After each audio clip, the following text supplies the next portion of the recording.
Good afternoon and welcome to the PensionBee Group PLC Q4 results investor presentation. Throughout this recorded meeting, investors will be on listen-only mode. Questions can be submitted at any time by the Q&A tab situated in the right-hand corner of your screen. Just simply type in your question and press send. Alternatively, you can ask a question verbally simply by placing a question mark, and the firm that you represent in the Q&A panel will then unmute your microphone and invite you to ask your question to the team. The company may not be in a position to answer every question received during the meeting itself. However, the company can review all questions submitted today and publish responses where it's appropriate to do so. Before we begin, I'd like to submit the following poll. I'd now like to hand you over to Romy Savova, CEO. Good afternoon. Good afternoon and welcome to PensionBee's Q4 2025 results announcement, covering trading for the period ending 31 December 2025. I'm Romy Savova, the CEO of PensionBee Group. For those of you who are new to the PensionBee story, we are creating a global leader in the consumer retirement market.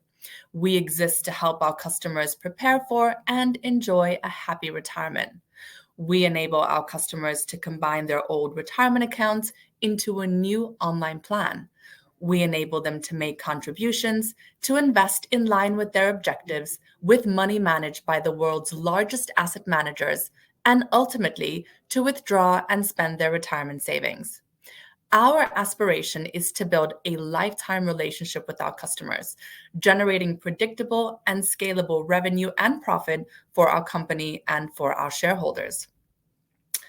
We are pleased with the results of the fourth quarter, which reflect strong execution in the UK and in the US. As is expected for the medium term, the United Kingdom made up the bulk of assets and invested customers. The UK closed the quarter with assets under administration of £7.4 billion, representing 27% year-on-year growth, annual run rate revenue of over £50 million, representing 33% year-on-year growth, and approximately 305,000 invested customers. Over the fourth quarter, we increased marketing expenditure to £2 million compared to £1.2 million in the fourth quarter of 2024, positioning the business for continued ramp-up in marketing-led growth in 2026 and beyond. The investment drove UK customer growth of 37% over the quarter, with 8,000 new invested customers onboarded, underscoring the effectiveness of our growing marketing expenditure. Overall, we onboarded approximately 40,000 customers in 2025, increasing the number of net new customers relative to 2024. We continue to invest in productivity, introducing new automations and efficiencies across our technology platform. We generated a productivity improvement of 22% year-on-year, with each staff member supporting 1,621 invested customers. We are well positioned for 2026 with the launch of our new and refreshed Beehive experience, which will soon include the introduction of AI-powered chat in the app, further enhancing our long-term productivity. The UK achieved adjusted EBITDA profitability of £3.4 million, with a 26% adjusted EBITDA margin for the quarter, underscoring our commitment to profitable growth in the UK. The UK also supported group profitability for the year overall. Turning to the United States, over the fourth quarter of 2025, we have continued to focus on establishing a strong foundation for long-term growth. Our first advertising campaign concluded successfully, delivering a meaningful uplift in brand awareness in the markets where billboard advertising was deployed. Our home location of New York saw prompted brand awareness of 12%, Seattle at 9%, and Chicago at 6%. This heightened visibility converted broader market interest into a healthy customer pipeline, which we can see continues to convert over time. The company maintained its product-led growth strategy, enhancing the customer experience through the introduction of performance analytics, giving customers greater visibility of investment returns, and improving transparency. PensionBee is now entering 2026 poised for growth, supported by strong early interest in our 1% match initiative, which is designed to accelerate the company's path to $1 billion of AUA in the US, as well as a number of new distribution partnerships. PensionBee has successfully secured its inaugural Safe Harbor IRA contracts, and initial clients are in the process of being onboarded, while additional clients are in the final stages of discussion.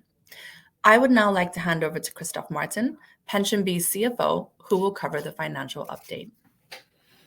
Thank you very much, Fumi. Hello and a warm welcome to everyone. I'm pleased to cover the financial section of the Q4 trading update. In Q4 2025, PensionBee had strong financial performance with 27% year-on-year growth in our AUA to £7.4 billion and a 33% year-on-year growth in ARR to approximately £51 million. This top-line growth, coupled with continuous cost discipline, led to an improvement in our adjusted EBITDA margin, with the group achieving profitability of £2 million at a 16% group EBITDA margin for the quarter, driven by UK adjusted EBITDA profitability of £3.4 million at a 26% margin for the quarter. These continuous achievements are derived from the core value drivers of our business, which are first, predictable and recurring revenue, and second, business scalability. Furthermore, they are a testament to our ability to consistently and reliably execute against our public market guidance. The first value driver is PensionBee's predictable and recurring revenue, which is generated from a durable base of assets under administration, a function of the assets of existing and new customers. In Q4, we experienced a 27% year-on-year AUA growth to £7.4 billion. The vast majority of the AUA base is derived from existing customers. Those are customers who remain with PensionBee for a long period of time and continue to build up their pension savings with us, resulting in value generation for decades to come. Our average customer is in their early 40s, and they build up their pension savings with PensionBee, which means that cohorts on an underlying value basis, so that is before any impact on capital markets, are resilient over time.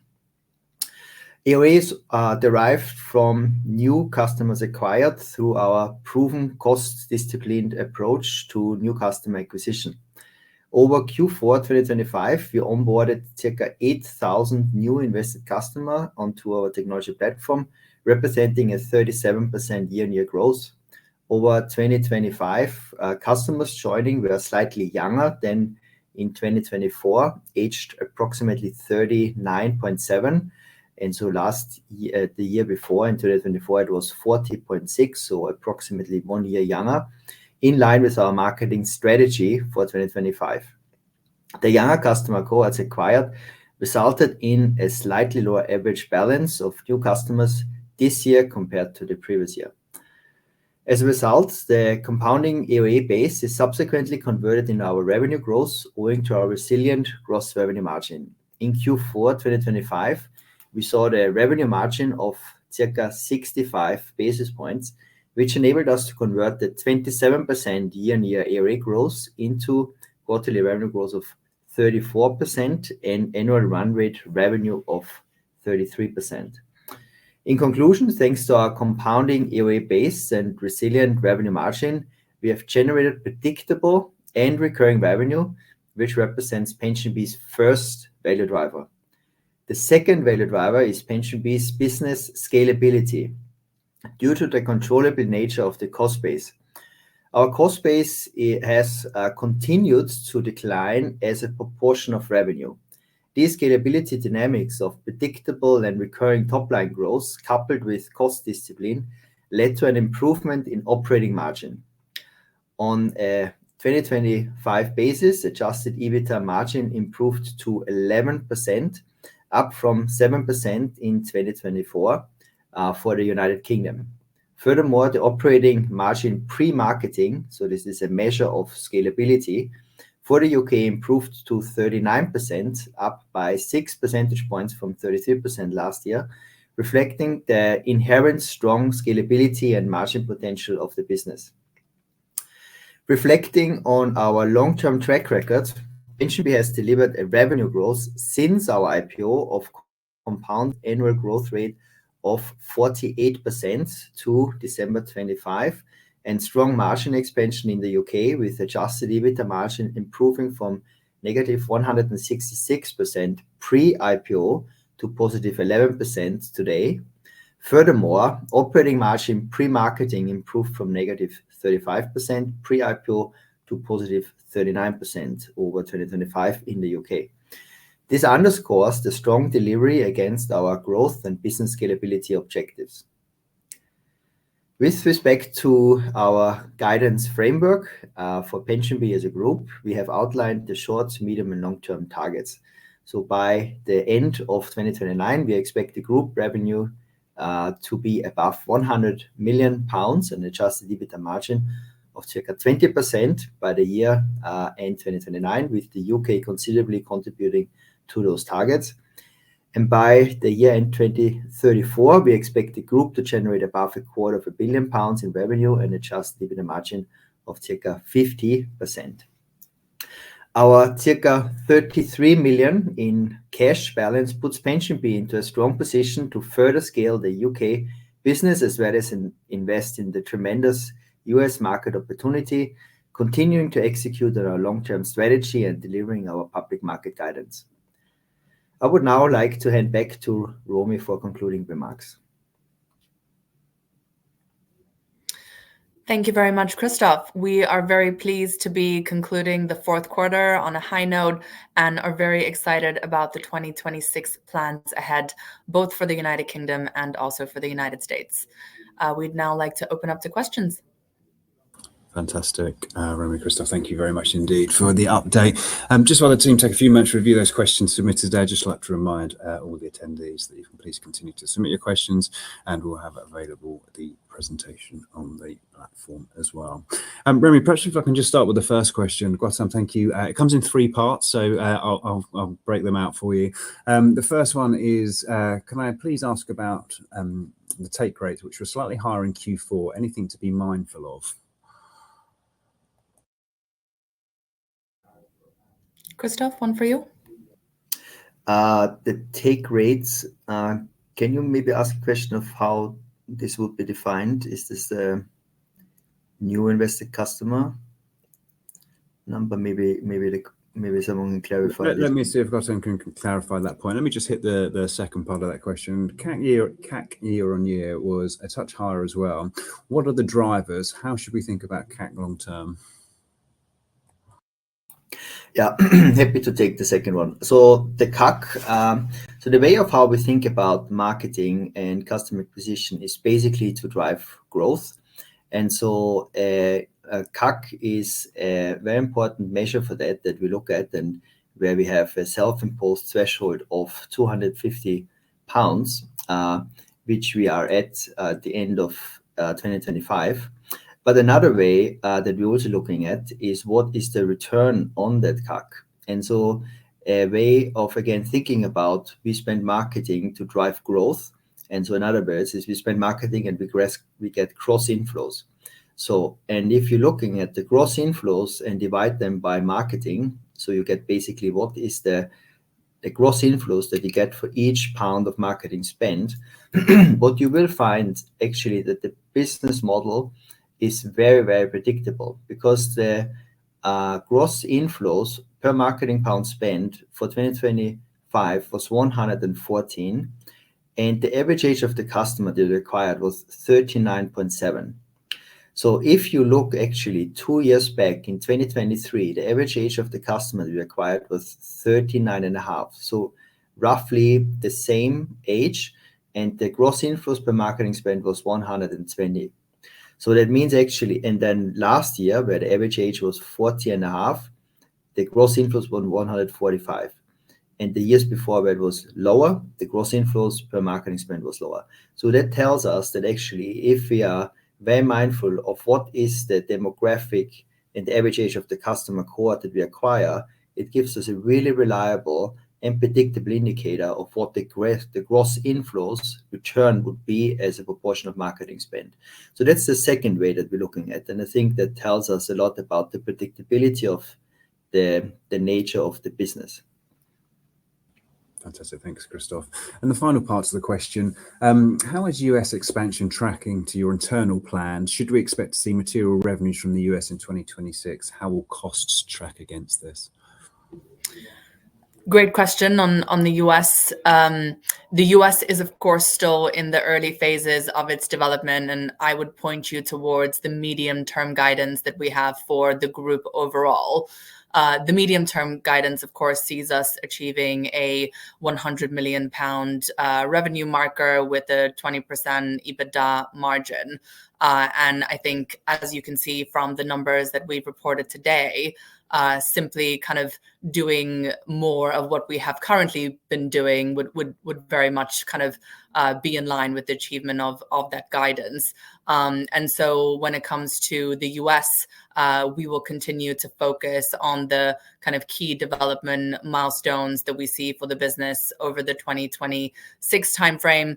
That includes establishing the direct-to-consumer repeatable marketing funnel, which we are now starting to see coming through on the back of the advertising that we did last year, but also with the B2B contracts on the Safe Harbor IRA side, where we have signed the first ones and are in the process of onboarding. And so you can expect to see quite a lot of progress on the US in terms of initial milestones being reported over 2026.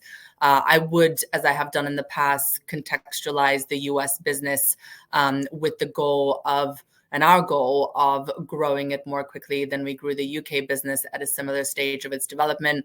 Some relevant milestones there. It took us about 1.5 years to acquire the first UK customer. Within 2 years, we had about 20 million pounds of AUA. Within 3 years, we had about 100 million pounds of AUA. And so I think that you can see us moving the US business much faster against those initial milestones. And I think that that's what we will be reporting against as we scale it up to a meaningful level. Fantastic. Yeah, can I maybe add one point? I think Sure. there was also a question on the cost.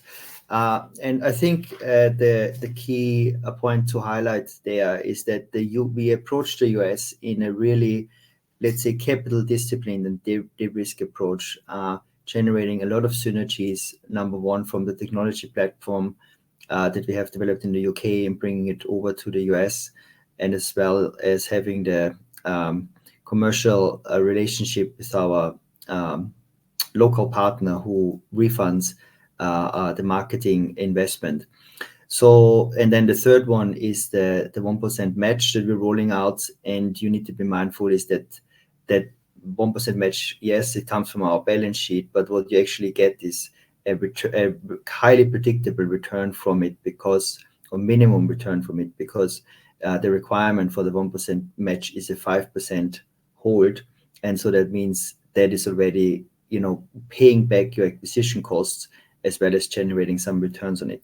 To quantify this a little bit, so the US for the full year was an investment of 4.5 million pounds.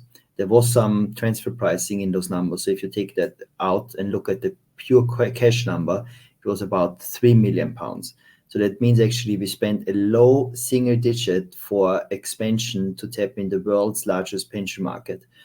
So that's number one. And then included in the number as well is a 3.8 million investment in marketing. But again, this got refunded thanks to the relationship that we have with our partner.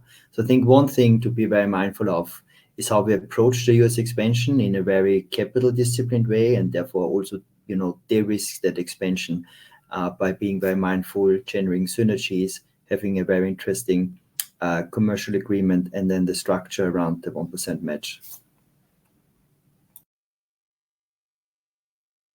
Fantastic. Thank you very much indeed. Next one we've got here. What are the key operational levers to reach your medium-term target of 20%? I think we've covered some of these on the way through, but if there's anything further to add. Yeah, I'm happy to take this one.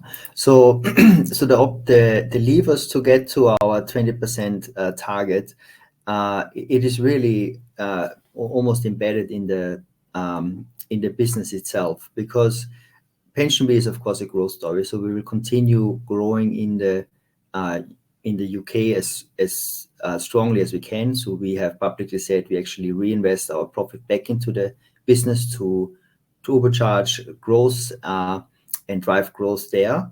And so you actually see very clearly when you're looking at the scalability metrics, and one proxy you can look at is what is the profitability as a percentage of revenue, and actually track, see how this tracks over time, because this gives an indication of how strong the operating leverage is in the business. I made a reference around profitability before marketing, because that is really looking at the underlying platform itself, irrespective of how much we actually spend on growth. And so if you're looking at that adjusted EBITDA, so pre-marketing margin, basically pre-IPO, it was negative 35%, and this year, 2025, it is 39%. So that tells you that as we grow the top line, given the high retention rate of our cohorts and the compounded nature of the asset base and conversion to revenue, the top line is highly predictable and recurring in nature. And then at the same time, the cost base is growing at a much slower clip compared to the top line, and that generates this operating leverage. And so this is probably the biggest lever, is continuing investing in growth, continuing cost discipline, and doing more of the same, really, of what we have already achieved since IPO, consistently year after year, to just driving that operating leverage and that scalability further. Fantastic, thank you. Question from Paul. Marketing spend in Q4 fell to 2 million from 2.6 in Q3, but new customers also fell roughly in the same proportion. Could you explain why you let the marketing spend and new customers fall? Wouldn't it be better to spend a bit more on marketing and keep the new customer growth momentum? It's a great question in terms of marketing spend. I think one of the points that is highlighted through the question is very much how marketing spend and new customer growth are correlated. And that really points to the predictability of the revenue model, and how we drive increasing customer growth, increasing revenue growth in a very, very big market. In terms of Q4 in particular, I would say that Q4 is quite a special quarter for a number of reasons. Q4 last year was, of course, kind of the time where we were eagerly anticipating a budget from the UK government. It's also the run-up to Christmas, and so advertising decisions can be made around some of the bigger events. And normally in Q4, you would seasonally see us spending a little bit less than we do in, say, Q1 and Q2, because of the timing and the nature around the sentiment of personal finances in particular. But certainly what you can see in Q4 at the end of last year compared to the year before that, is that we continue to increase the level of marketing spend on a relative historical basis. And we expect that to, of course, be positive as we move into 2026, because ultimately we are investing in current customer growth, but also in future customer growth when we spend on marketing. And so we're pleased to be able to continue that momentum of increasing the marketing budget at the end of last year, but also into 2026. Thank you very much. Next question from William. Thank you, William. In 2026, what level of growth do you expect you can achieve in UK customer numbers from the 305,000 and net flows from 809 million? Yeah, very happy to take this one. So if you take a step back and you're looking at our medium-term guidance, so the 100 million pounds by 2029, and you back out or you apply also our average pot size guidance, which was 20 to 25,000 pounds per customer, you get to a number of around 600,000 by the end of 2029. And so I think the way of how we get to where we are today to that point is by increasing that net adds every year a little bit more, roughly by 10,000. And I think this year, for 2026, we will probably expect the net adds to be around 50 to 55,000. Let's put it this way. And and then also you need to be mindful that's on the back of, again, discipline in the acquisition costs per customer, as well as an increase in the marketing spend, because as we just alluded to earlier, the more we scale, the more underlying profitability we generate and that we really reinvest back into the business. So I think the expectation for this year is probably to increase the marketing budget, as we have said in the past, to around mid double-digit teens, and therefore drive the customer number. Then on the net flows, I think the way of how you can think about in certain building blocks is looking at gross inflows, gross outflows, and markets. The market assessment I would kindly leave up to the analyst, but on the other two, I think we can give a little bit more color around them. On the outflows, what you actually see is that the model is quite predictable, because if you're looking at outflows as a percentage of beginning of period balance of the AOA base, you see that it is around 10%, 2025, but it was also around 10% the prior year. And then when you're looking at from 2019 to 2024, I think it was always, the average was always about 10%. So this 10% is a very consistent, let's say, number. And then it depends, and then it becomes how much gross inflows are we driving. And so there you have the marketing number. We target for 2026 probably a slightly older demographic compared to 2025. So that means that the gross inflow per each marketing pound we spend would probably we expect to be larger than it was in 2025. So, and if you bring those building blocks together, that should give you a very informed answer around your net flows. Thank you. And William, there's two further parts to William's questions. Second part is, of the net increase in UK customers of 40,000, what was the gross addition and the gross loss? Applying a 5% attrition rate from your reported retention ratio would imply lost customers about 13,000. Does that sound right? What are you learning from customers who leave PensionBee? Yeah, maybe I can quickly take the definition point. So please be reminded that the value retention is about 96%, to be very precise. So the attrition is about 4%. And then if you apply the 4% to the average IC number over the year and apply this to the 4%, you get to around, let's say very low double digits, so around the 11,000 mark, rather than the I think 13,000 that you ask. So it's a little bit lower because the retention is higher than 95 if you actually look at the actual number. And then in terms of what we're learning from the customers that do leave, as you know, we are running various qualitative and quantitative analysis, and I think what we continuously see is that there's various idiosyncratic reasons of our customer leaving.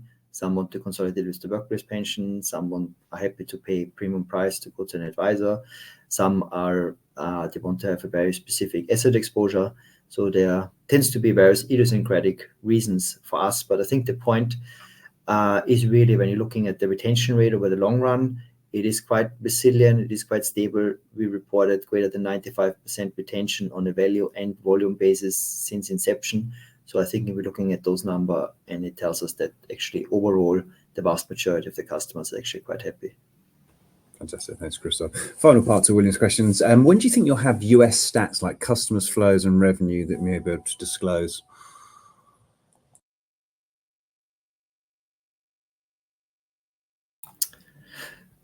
I'm happy to take this one.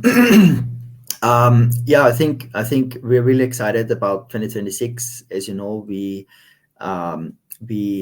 secured our first B2B client. So I think we're very excited about onboarding our first clients, and I think that will help us getting the snowball rolling and acquiring more clients in that new distribution channel. And then also on the B2C side, the 1% match is something that we place a little bit more prominently in the advertisement, and so I think we're really excited about that as well. And I think once we see that ramp up coming and we see the materiality of the numbers to come through, then we would place a little bit a closer look at them and would also embed them a little bit more closer in the reporting. Thanks, Christoph. Jude from RBC, 2 questions. Thank you, Jude. On the US, can you add any colour around the impact of flows from the Safe Harbor onboarding for Q1 26? There's anything further to add that. On the second part, on the UK, it looks like your average new customer balance was a bit higher quarter on quarter. Was that driven by anything in particular, and how do you see that progressing next year? I think some of the points you've touched on, but if there's anything further you can just expand to.